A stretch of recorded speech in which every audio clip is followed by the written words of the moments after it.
Hello' students, তো বহুতো ছাত্ৰ ছাত্ৰীয়ে সুধি আছিলে যে আমাৰ আগন্তুক যি HSLC 2024 ৰিজাল্ট আছে সেইটো আমি কিদৰে চেক কৰিব পাৰোঁ।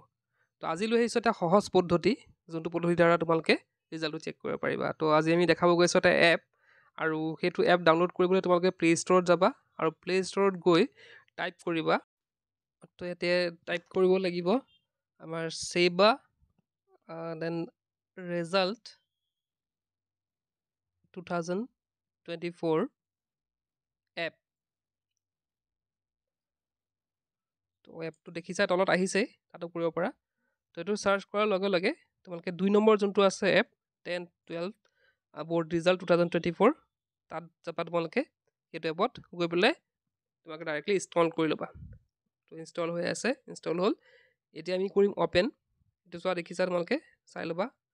তো ইয়াতে অ'পেন কৰিলা, অ'পেন কৰাৰ পিছত এনেধৰণৰ ইণ্টাৰফেচ এটা আহিব। তো ইয়াতে তোমালোকে বৰ্ডটো চিলেক্ট কৰিব লাগিব, আছাম বৰ্ডটো চিলেক্ট কৰিবা তোমালোকে। আছাম বৰ্ডটো যোনটো আছে সেইটো চিলেক্ট কৰিবা। তো সেইটো চাৰ্চ কৰিব পাৰা। তো ইয়াতে আছাম বৰ্ডটো আমি চিলেক্ট কৰি ল'লোঁ। তো আছাম বৰ্ডৰ চিলেক্ট কৰাৰ লগে লগে এতিয়া তোমাৰ 10 নে 12 তোমালোকে চিলেক্ট কৰি ল'বা কোনটো ৰিজাল্ট লাগে। এতিয়া ধৰা তোমালোকে 10টো চিলেক্ট কৰিলা। তো 10টো চিলেক্ট কৰাৰ পিছত এনেধৰণৰ ইণ্টাৰফেচ পাবা। তো তাত তোমালোকে ক্লিক কৰিবা। তো ক্লিক কৰাৰ পিছতে ইয়াত চেক ৰিজাল্ট নাও বুলি অপশ্যন এটা আহিব।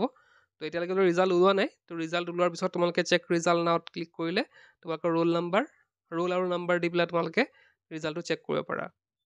তো এপটোৰ লিংকটো তোমালোকে ডেছক্ৰিপশ্যনটো পাই যাবা, তাত গৈ তোমালোকে ডাইৰেক্টলি এপটো ডাউনলোড কৰিব পাৰা। তেন্তে আজিৰ ভিডিঅ'তে শেষ কৰিলোঁ। কিপ ৱাচিং, ইউ কেন লাৰ্ণ।